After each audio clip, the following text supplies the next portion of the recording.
Vous voyez cette photo, celle de droite ?»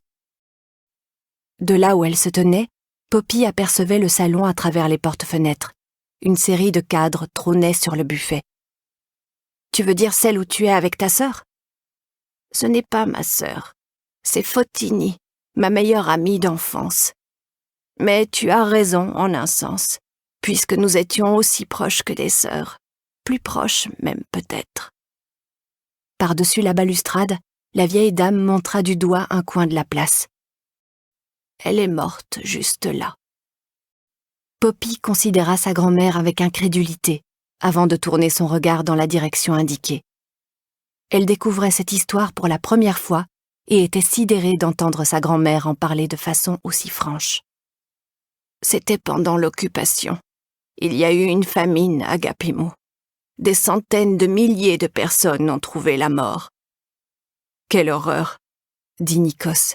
« J'ignorais que la situation avait été aussi tragique à Athènes. » Son père s'était contenté de lui brosser l'histoire de la Grèce dans ses grandes lignes quand il était petit.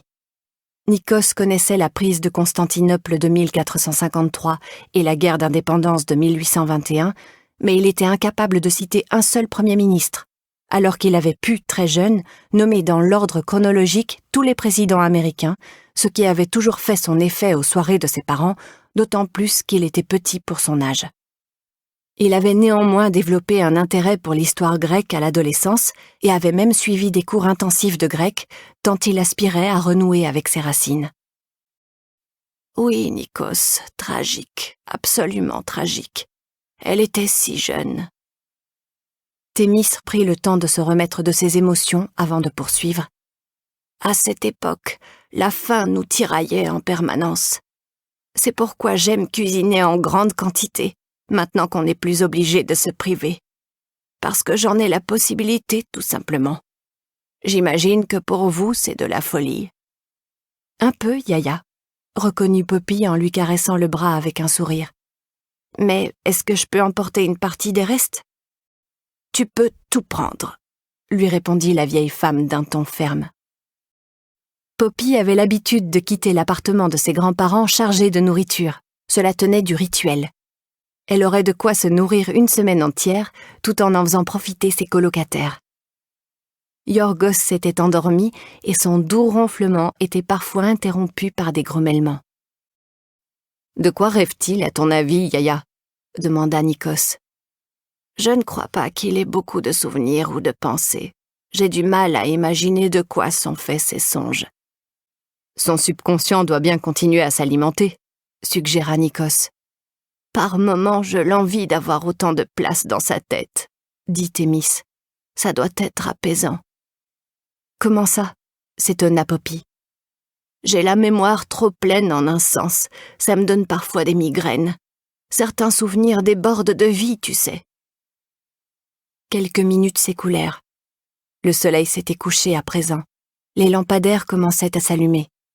Thémis se pencha vers Poppy pour lui toucher la main. « Pourquoi est-ce qu'on ne descendrait pas prendre un café ?» lui glissa-t-elle. « On passerait ensuite dans cette petite église. J'y vais toujours le jour de mon anniversaire. »« Pour prier ?» s'étonna Poppy, qui savait que sa grand-mère n'était pas particulièrement pieuse. « Non, Agapimo, pour allumer des cierges. »« Tu n'avais pas assez de bougies sur ton gâteau ?» la taquina sa petite fille. Thémis lui sourit. « Des cierges pour qui ?» ajouta Nikos intrigué. « Accompagne-nous et je te le dirai, » lui répondit-elle, comme toujours un peu décontenancée par la ressemblance frappante qu'il affichait avec l'homme qui avait inspiré le choix de son prénom. Au cours de cette journée, où sa famille s'était entassée dans le petit appartement, Thémis s'était fait la réflexion, non sans un léger regret, qu'elle n'avait rien à léguer à ses enfants et petits-enfants. Ses biens n'avaient que peu de valeur, à l'exception de la table fatiguée autour de laquelle sa famille s'était réunie génération après génération.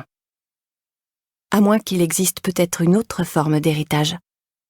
Thémis y songea soudain. Puisque Yorgos n'était plus lui-même, elle avait envie de raconter certaines choses. L'histoire de sa vie n'était pas un patrimoine, mais c'était tout ce qu'elle possédait, et elle allait l'offrir à Poppy et Nikos.